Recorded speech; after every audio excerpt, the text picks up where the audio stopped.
Hold on, stop for a second. Stop for a second. I'm sorry, it just like... You yelling at me doesn't change anything, okay? I'm not going to get rattled because you're yelling at me, okay? I'm not... I'm going to talk to you and tell you the truth, okay? You disrespected this show.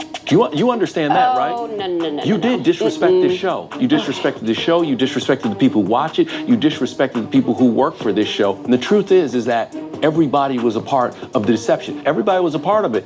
I believe you were deceived by your husband and it led you down a road that ended up hurting you, okay? But I also believe that everybody went along with this scripting thing and that hurt the process too. And it's unfortunate that we couldn't have paused and said, whoa, this is crazy and wrong.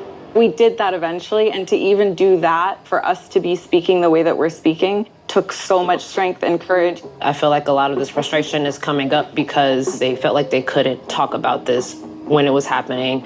So now they're like, I need to get it out. Look, we're all about get it out and say your piece. All right, it's time to move on. Brennan, why didn't your relationship work? I felt there was a massive mismatch from the very beginning, and the hurdles that we encountered very early on, I personally could not get over. What were the hurdles? When I first saw you, I was like, pretty girl, you know, cool, fun, making me feel comfortable. An hour later, I'm talking with your friends, and they're telling me that you get ghosted all the time, you love one-night stands, you're selfish. I don't think they said I had one-night stands or I'm selfish. Someone was telling me that, so I'm already feeling turned off at this point. So next day, we talk. You have no idea where your money goes. Alarm. I make more money than you, okay? No, you don't. Yes, I do. You lied about that. Oh, Lord. So that was cool. That, for me, is not what I was looking for in my future wife. That's fair. That's fair. So when I heard that, I was turned off. And then you're like, well, why didn't you talk about it? All these heavy conversations. This was week 1 into our marriage. I held my negative feelings towards you. I admit that. But those were internal feelings that I needed to overcome. Do you see how that could drive someone crazy? And would you say, Becca, that that's something you suffered from in your relationship too? You start to question your own reality and who you are and what is real and where you're going wrong and where somebody else is going wrong. It turns everything into a mind.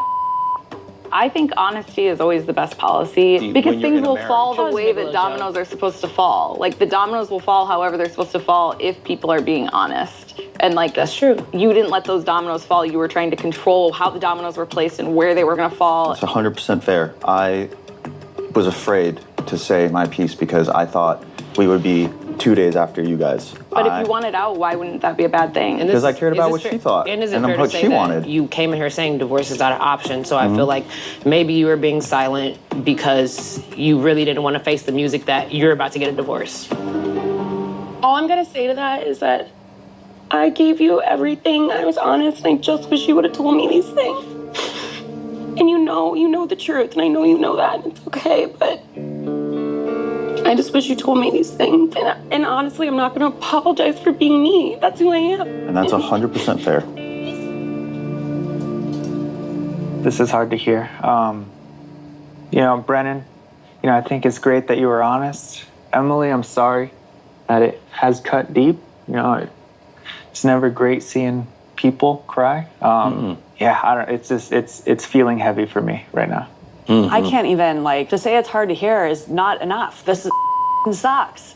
Yeah. I've never in my life found myself in a position where I had to feel so much pain and sadness and hatred and resentment and bitterness and anger all at once.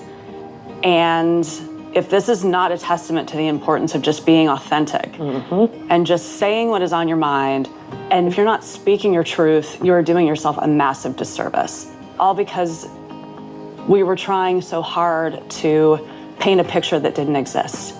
So I think if there is anything that we can do walking out of here, it is just to say, for the rest of my life, I will speak my truth, I will live in authenticity, and I am never, ever going to put anybody ahead of the prioritization of myself. 100%. That's it. 100%. Because this is awful.